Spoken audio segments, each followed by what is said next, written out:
परिहार और आप देख रहे हैं न्यूज 24 एक्सप्रेस। आइए नजर डालते हैं आज के बुलेटिन की ओर।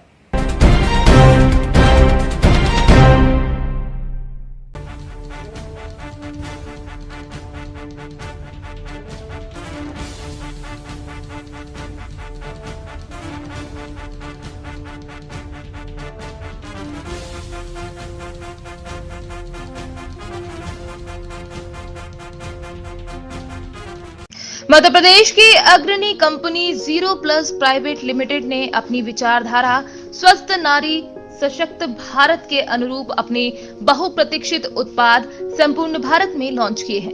Company pride wing sanitary pads एवं बेबी सॉफ्ट हैप्पी पैंट्स का सफलतापूर्वक विपणन आरंभ कर चुकी है।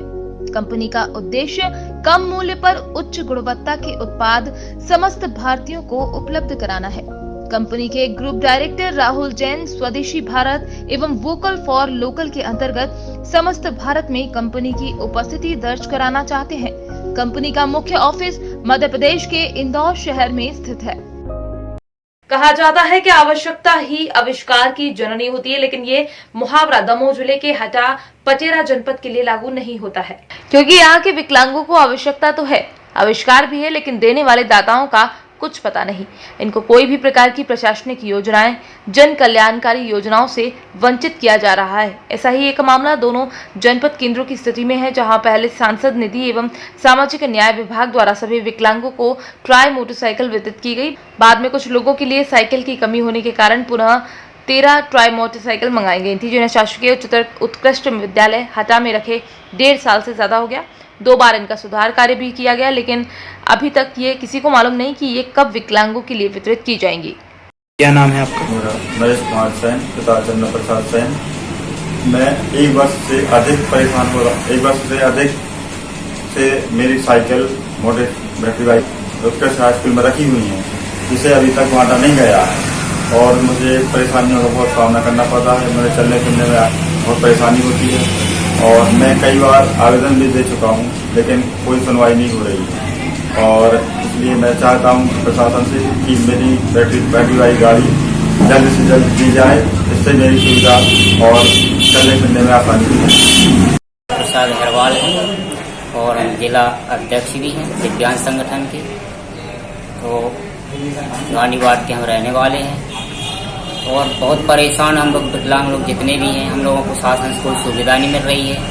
एसडीएम साहब से, कलेक्टर साहब से, विधायक जी से सब जगह हम आवेदन दे चुके हैं और देते रहते हैं, कोई सुनवाई नहीं होती है। पेंशन के विषय में भी देते हैं और गाड़ियों के विषय में भी देते हैं। राशन कार्ड, गरीब रेखा में नाम, ये बैसाखी वगैरह मतलब प्राप्त हो पा रही है और चला फिरी में हम लोग को बहुत दिक्कत हो रही है। गाड़ी भी नहीं मिल पा रही है। एसडीएम साहब से भी बोला, कलेक्टर साहब से भी बोला, विधायक जी से भी बोला, मगर ये लोग कह देते हैं कि सांसद को बांटने हैं। सांसद बांट ही नहीं रहे। ऐसा भी कोई कैंप लग रहा है। अभी बीच में कैंप लगा था दमोह में, तो उन्होंने 1.5 महीने का समय दिया था और 1.5 महीने से 4-5 महीने हो गए, अभी तक कोई साइकिल नहीं बटी है, ना कोई सुनाई हो रही है। कब से साइकिल रखी हुई है? कम से कम वहाँ पे 4-5 साल हो गए, 5 साल हो गए वहाँ पे रखे हुए। और वहाँ पे सब नाम भी आए हैं कुछ लोगों के हैं और कुछ लोग वैसे भी नाम की रखी हुई हैं। तो वहाँ से कोई सुनाई नहीं हो रही है, ना कोई बांट रहा है और वहाँ पे वो साइकिलें भी खराब हो रही हैं, सड़ रही हैं।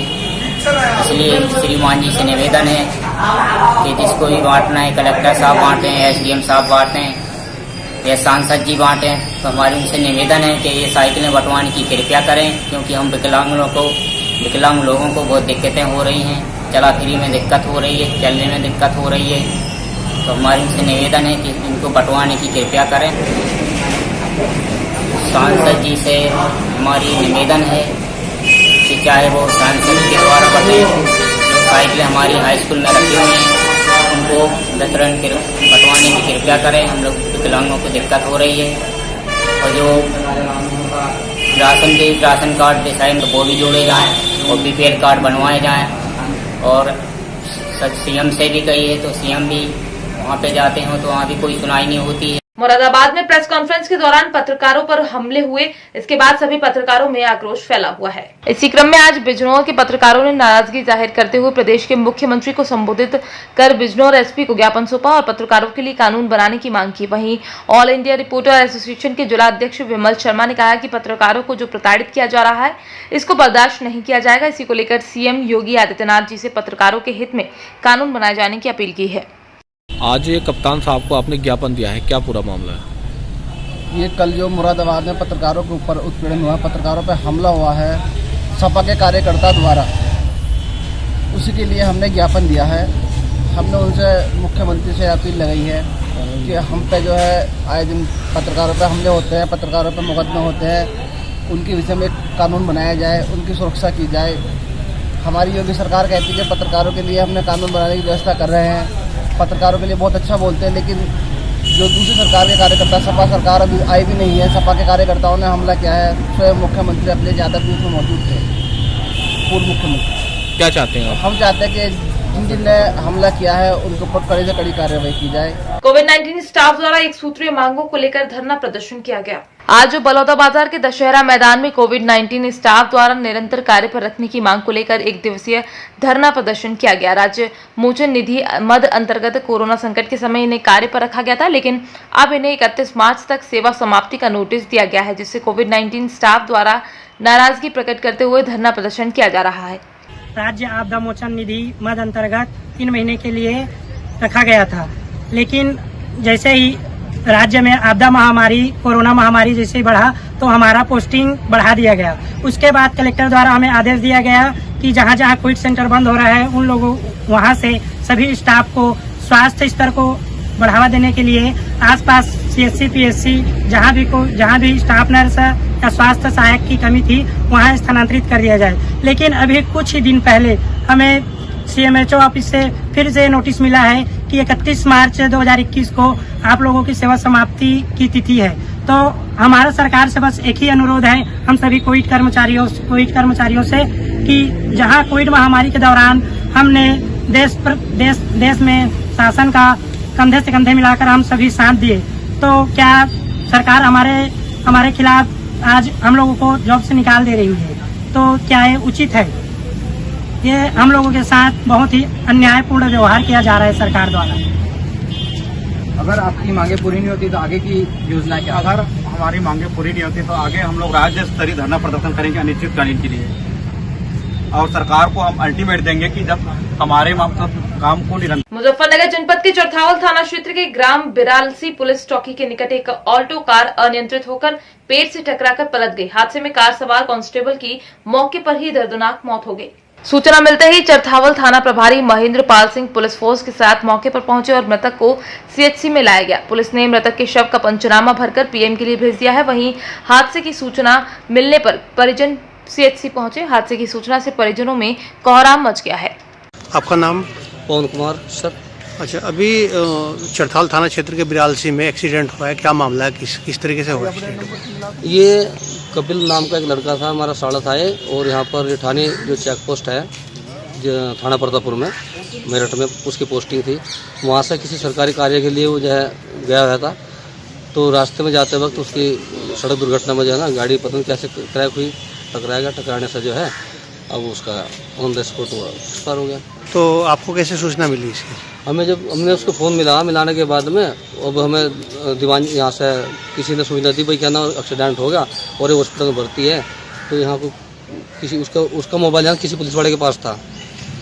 तो अभी सुना है कि इसके कई बहनें, अकेला भाई था उन पे? हाँ, अकेला भाई है और एक बच्चा है इनका, एक लड़का है और 4 बहनें हैं। सबसे बड़ा ये लड़का था जो एक्सपायर हुआ। गृह मंत्री डॉक्टर नरोत्तम मिश्रा ने मिशन नगरोदय का शुभारंभ किया। 242 हितग्राहियों को 2 करोड़ 88 लाख रुपए की राशि वितरित की गई। दतिया पहुंचे गृह मंत्री डॉक्टर नरोत्तम मिश्रा 12 मार्च से प्रदेश भर में शुरू किए गए राज्य स्तरीय मिशन नगरोदय कार्यक्रम दतिया में नगरपालिका द्वारा आयोजित कार्यक्रम में बतौर मुख्य अतिथि शामिल हुए। गृह मंत्री ने नगरोदय कार्यक्रम योजना के तहत दतिया को 2 करोड़ 88 लाख रुपए की राशि आवंटित की है, जो सीधे 242 हितग्राहियों को 1-1 लाख रुपए के मान से खातों में वितरण की जाएगी। और हमें गर्व होगा अपने भारतीय जनता पार्टी के कार्यकर्ताओं पर। उनने आपसे रिश्ता नहीं टूटने दिया, इसलिए रिश्ते टूटने के बावजूद हमें गर्व होगा भाजपा के कार्यकर्ताओं पे कि एक गली मोहल्ले एक वार्ड में गए हो और आपको जो जरूरत की चीजें थी वो मुहैया कर रहे हैं। हम धन्यवाद करते हैं नदिया की उस जनता का जिसने हमारे यहाँ से जो प्रवासी मजदूर निकल रहे थे सिकंदरा के किराए पर, जो प्रवासी मजदूर निकल रहे थे चूरला के किराए पर, उन सब जगह पर निकलने वाले मजदूरों को पूड़ियों के पैकेट बांटे, रोटियां बांटी और अपनी नदिया की गौरवशाली परंपरा को कायम रखा, जिस परंपरा में हमारे यहाँ अतिथि देवो भव का नारा दिया जाता था। अतिथि देवो भव का नारा तो कोई भी दे सकता है और कोई भी भोजन करा सकता है, लेकिन कोरोना काल में जिसने भोजन कराया उन अतिथियों को, उन मजदूरों को, वो सच्ची सेवा, वो ईमानदार सेवा थी, वो पिता माई के भक्तों की सेवा थी। ऐसे भारतीय जनता पार्टी के कार्यकर्ता है। और हमारी मध्य प्रदेश की सरकार, शिवराज सिंह चौहान मुख्यमंत्री और प्रधानमंत्री हमारे नरेंद्र भाई मोदी, जिन्होंने 3-3 महीने का राशन आपको एडवांस में भेजा, इसके अलावा आया कि नहीं आया बताओ?